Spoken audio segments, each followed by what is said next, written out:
Back with a new video. It's just me this time due to unforeseen circumstances, so this one's not going to be as long as the last ones. But I do want to get some things off my chest because I watched the newest episode 7 of YASHAHIME by myself, and I have some thoughts. Number one, it seems that since this author has a penchant for having 5-man bands in all of her stories, it seems like the 5th member of this band is going to be a chivalrous, scamming con artist pirate, which I'm perfectly okay with because he's like a foil for Moroku. He is interesting. We were briefly introduced to him. He definitely has the amoralness of Moroku did at the beginning. He probably is going to be Towa's love interest.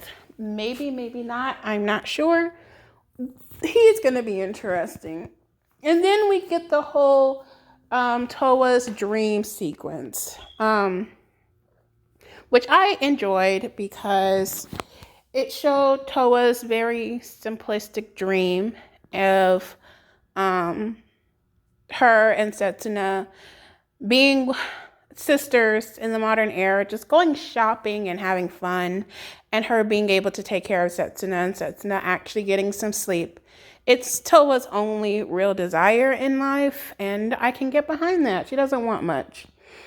I still stand by the fact that even though this author clearly likes to have romance in her stories, I still don't think Towa's going to have an actual love interest.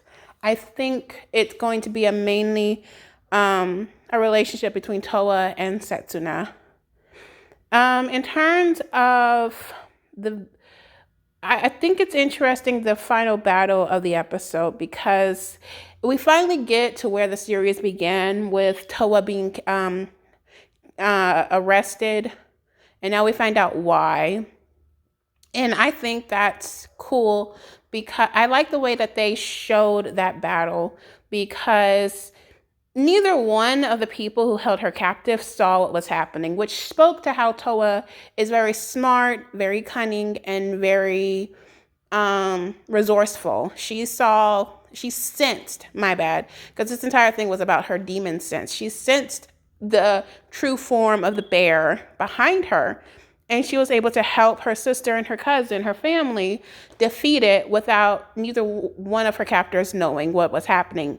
And I think it's really funny that she was, that while this entire battle was going on, her captor was recounting basically the entire battle from episode 1. That was interesting to me because it brought it all back full circle. We finally got, we got through with the introductions of the main cast of this show, because I feel like this pirate guy was the last one that we needed to be introduced to get to the main plot. That being said, in the preview for the next episode, it looks like one of the powers the demons is going to have, particularly the owl demon, is able to use what's inside you. So like your worst nightmare or insecurity you have or something like that against you. And from what it looks like, we're going to get a glimpse for Inuyasha and Kagome, and maybe even talk about Ren. So we might actually get to see some of the turmoil inside of Moroha and see what exactly happened in her childhood and the things that she's insecure about, because she probably doesn't know. We clearly know that she doesn't know who Inuyasha and Kagome are, but it looks like even on the inside, they are protecting her in some way, shape, or fashion. It looks like they are there with her, at least in spirit, kind of like how Minato was with Naruto the entire time in spirit, inside of him, helping him to control the nine-tailed fox in the Naruto Shippuden show. I feel like that's going to happen, and Moroha is going to awaken some memories or some power deep within her, because she doesn't know who these people are. So it's clearly not a memory she has of them. It's something that has to do with what they put inside of her, with their powers inside of her, with whatever is happening that caused her to not know who her family is. And I think it's also interesting because clearly Miyoga has been around Moroha for years. He grew up with her and he never mentioned it.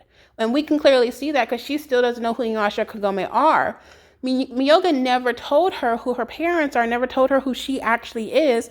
He just wanted her blood, which makes me hate Miyoga a little bit more now. I didn't like him to begin with, but it makes me have a really bad distaste in my mouth, the fact that he hasn't told her who her parents are. She doesn't know any stories about her parents, and she's kind of just rejecting it all. And I think that's very sad and very telling as to how people have treated her, because no one knows who she is and she doesn't know what happened to her. And I'm very curious and also very scared to see what the outcome of this is going to be. Like, what happened that caused her to not remember.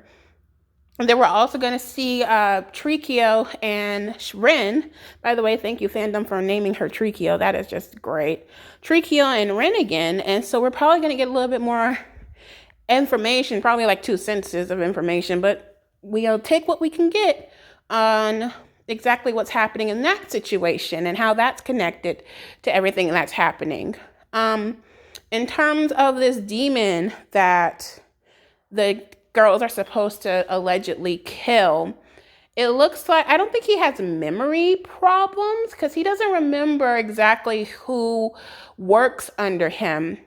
I feel like maybe this whole rift with Shishomaru may be like a fate thing, a fundamental thing that's going on with him, because he doesn't remember exactly who works for him unless they're in his vicinity. He kind of just exists, but he knows who Shishomaru is because Shishomaru is like a very important part of him being a demon. So that's going to be interesting to look at. I don't think he's going to be like a Naraku, like at all, because for the simple fact that he doesn't make the demons, and I don't think he's trying to prove anything. He's not openly antagonistic against everyone he meets, kind of like the gremlin that is Naraku.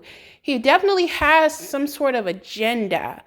The thing is, I don't think he knows what agenda it is. I think he's just as confused as everyone else.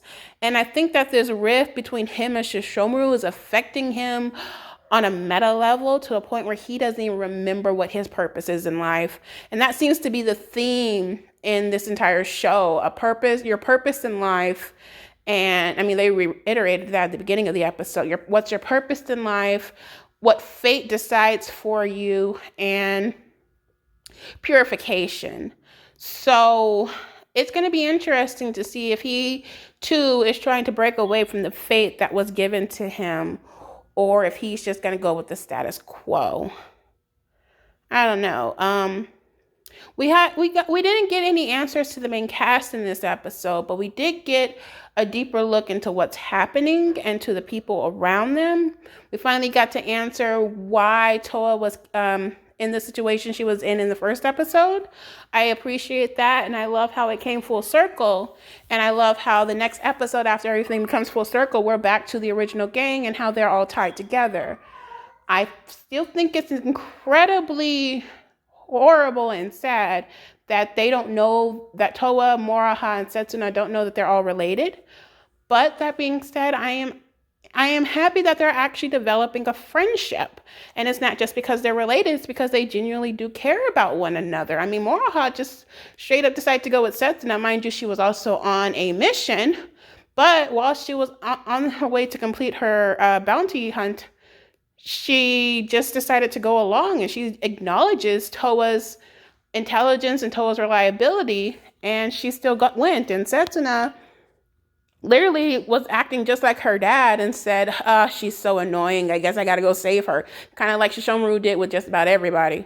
I think that was an interesting parallel. And then they also brought in the violin again. So yeah, I think that's all I got for this episode.